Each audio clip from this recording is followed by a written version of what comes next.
જય સ્વામિનારાયણ.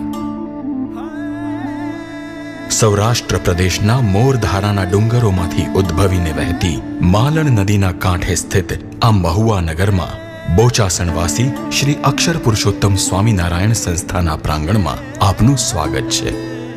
સૌરાષ્ટ્ર પ્રદેશના કાશ્મીર તરીકે ઓળખાતા આ મહુવામાં સન 1855માં ભગવાન શ્રી સ્વામિનારાયણે નીલકંઠ વર્ણી રૂપે 3 દિવસ સુધી રહીને આ ભૂમિને તીર્થત્વ પ્રદાન કર્યું હતું.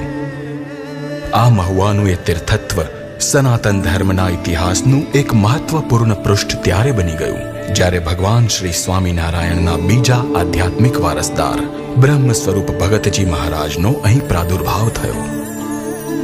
પિતા ગોવિંદજીભાઈ અને માતા લાલુબા થકી દરજી જ્ઞાતિમાં જન્મેલા બાળક પરાગજીની પ્રતિભા બાળપણથી જ એક વિશિષ્ટ ભક્ત જેવી સૌને અનુભવાતી હતી.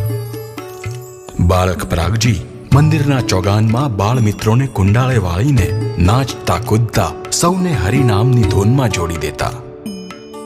મંદિરના મહંત સૂર્યભારથી જીતો જ્યાં સુધી પરાગજી ભક્ત ન આવે ત્યાં સુધી કથાની શરૂઆત જ ન કરતા.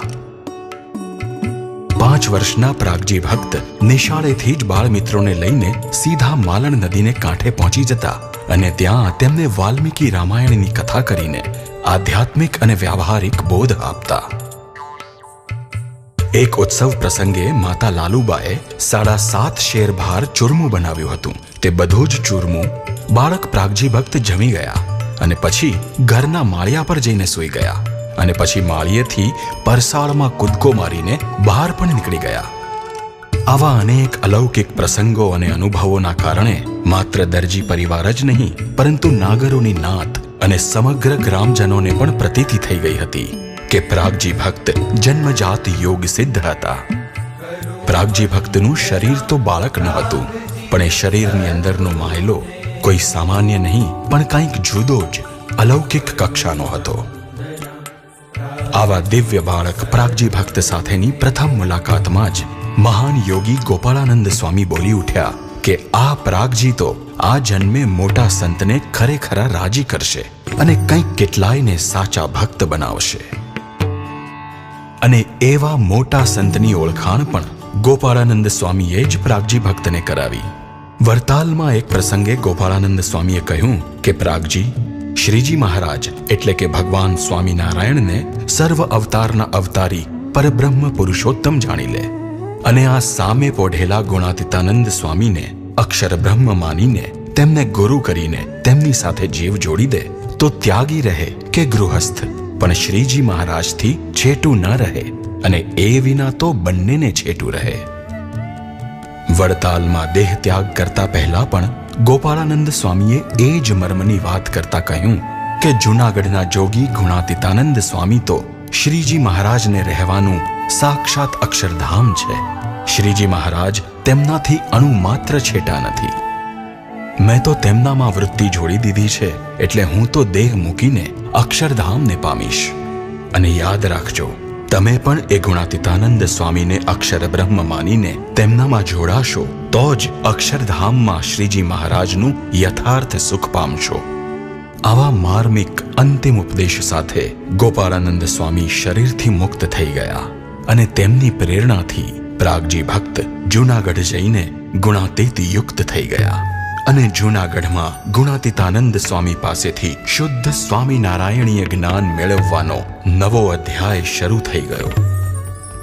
એકવાર સારંગપુરમાં ગુણાતીતાનંદ સ્વામીએ કહ્યું કે પરાગજી, મારા અંતરમાં જ્ઞાન ઘણું ભર્યું છે પરંતુ તેને ઝીલનાર કોઈ પાત્ર નથી.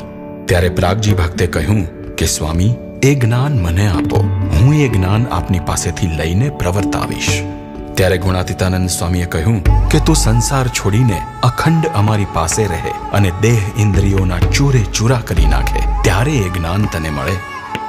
ગુણાતીતાનંદ સ્વામીના વચને અને ભરોસે પરાગજી ભક્ત ઘર, કુટુંબ, સંસાર, વ્યવહાર બધાનો સંપૂર્ણ ત્યાગ કરીને ગુણાતીતાનંદ સ્વામીની આજ્ઞા અનુસાર સેવામાં લાગી ગયા.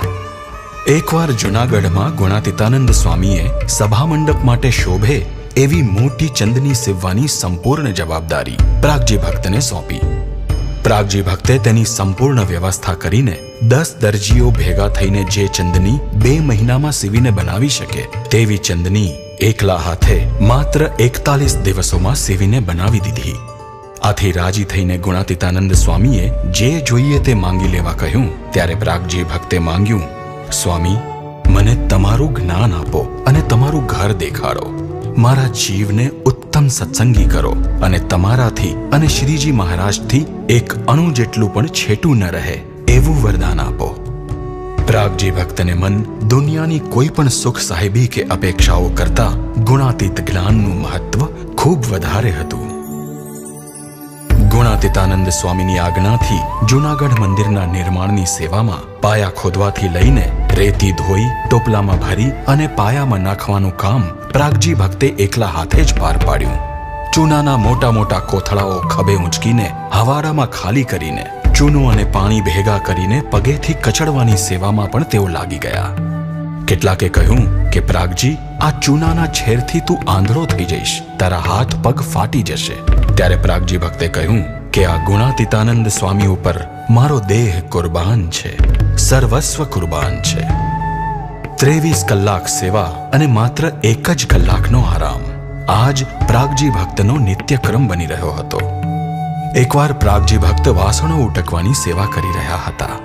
ત્યાં એઠવાડની કુંડી ઉપર પગ મૂકીને ઊભા રહેલા ગુણાતીતાનંદ સ્વામીએ પૂછ્યું કે પ્રાગજી, 68 તીરથ ક્યાં હશે? અને તરત જ પ્રાગજી ભક્ત એઠવાડની એ કુંડીમાં પડીને નહાવા લાગ્યા. કારણ કે તેમને મન તો ગુણાતીતાનંદ સ્વામીના ચરણોનો સ્પર્શ પામેલી આ કુંડીમાં જ 68 તીરથ સમાઈ ચૂક્યા હતા. એકવાર માળિયા ગામના આંબાવાડિયામાં ગુણાતીતાનંદ સ્વામી એટલું જ બોલ્યા કે આ આંબા પાણી વગર સુકાય છે. અને પ્રાગજી ભક્તે તેમની અનુવૃત્તિ સમજીને 300 આંબાઓને એકલા હાથે 4 દેગડા પાણી પાઈ દીધું અને ગુણાતીતાનંદ સ્વામીનો અનેરો રાજીપો મેળવી લીધો. સતત 3.5 વર્ષ સુધી પ્રાગજી ભક્તે કરેલી આવી સેવાથી અતિશય પ્રસન્ન થઈને ગુણાતીતાનંદ સ્વામીએ પ્રાગજી ભક્તને એકાંતમાં ધ્યાનમાં બેસાડ્યા અને તેમને અતિશય પ્રકાશ મધ્યે દિવ્ય અક્ષરધામમાં વિરાજમાન જરિયાન વસ્ત્ર તથા અલંકારે યુક્ત એવા શ્રીજી મહારાજનો સાક્ષાત્કાર કરાવ્યો. ગુણાતીતાનંદ સ્વામી સંગે જીવ જોડીને અક્ષર બ્રહ્મ રૂપ થઈ ચૂકેલા પ્રાગજી ભક્ત ભગતજીના હુલામણા નામથી પણ ઓળખાવા લાગ્યા હતા. એક પ્રસંગે જૂનાગઢમાં ગુણાતીતાનંદ સ્વામીએ કેટલાક હરિભક્તોને કહ્યું કે હવે તો અક્ષરધામની ચાવી મેં ભગતજીને સોંપી દીધી છે. આવી રીતે તેમણે જણાવી દીધું કે તેઓ ભગતજી સ્વરૂપે સમ્યક રૂપે પ્રગટ રહીને પોતાનું કાર્ય ચાલુ જ રાખશે.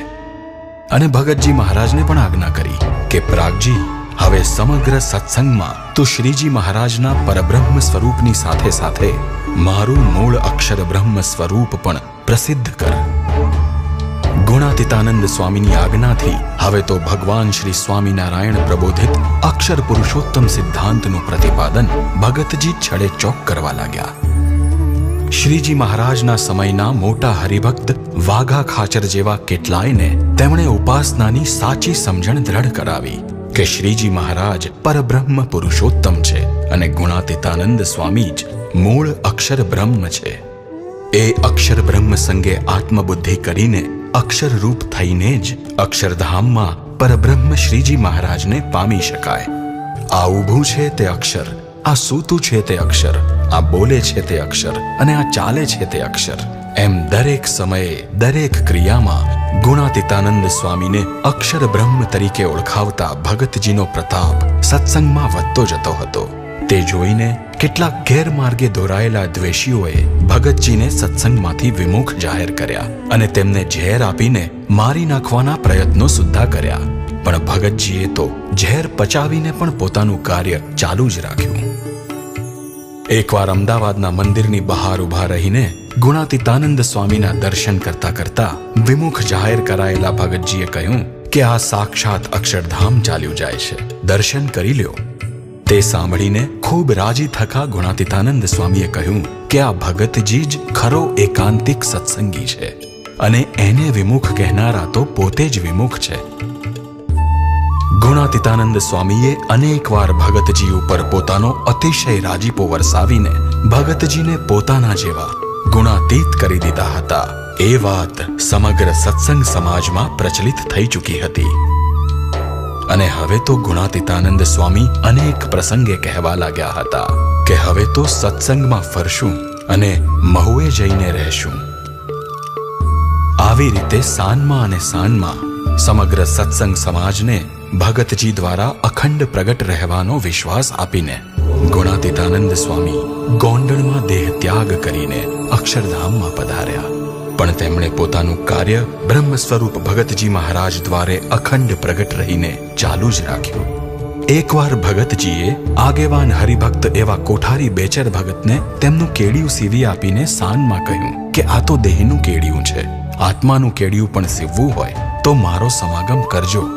આ સાન સમજીને બેચર ભગતે ભગતજીનો સત્સંગ કર્યો અને મૂળ અક્ષર બ્રહ્મ ગુણાતીતાનંદ સ્વામી સાથે આત્મબુદ્ધિ કરીને અક્ષર રૂપ થઈને જ અક્ષરધામમાં પરબ્રહ્મ શ્રીજી મહારાજને પામી શકાય એ સાચી ઉપાસનાનો સિદ્ધાંત સુપેરે સમજીને અપનાવ્યો.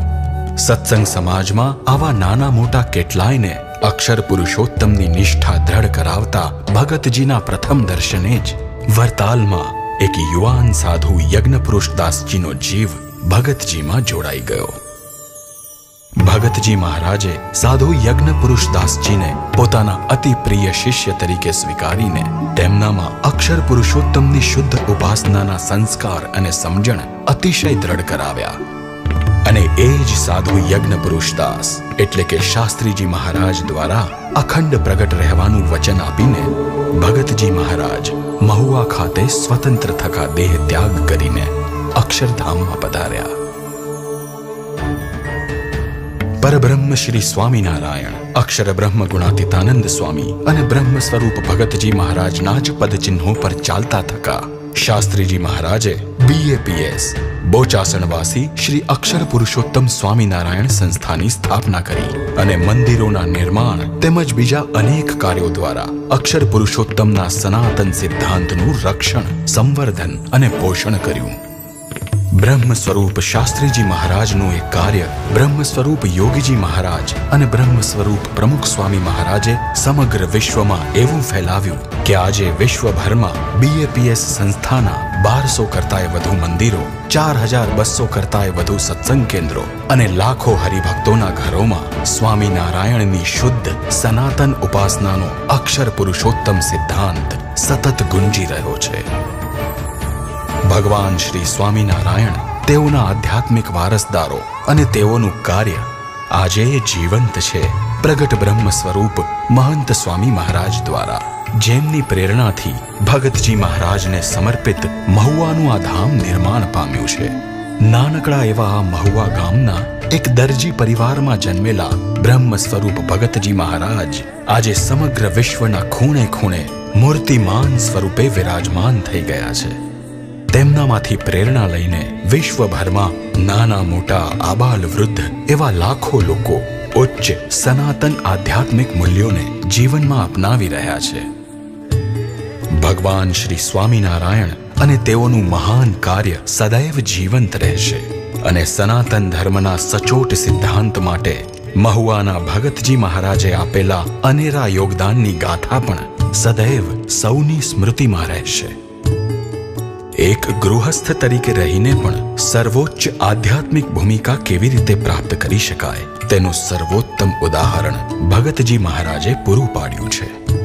એવા બ્રહ્મ સ્વરૂપ ભગતજી મહારાજને અનંત વંદન. કરો વંદના રાગજી સદ્ગુરુને, કરો વંદના રાગજી સદ્ગુરુને,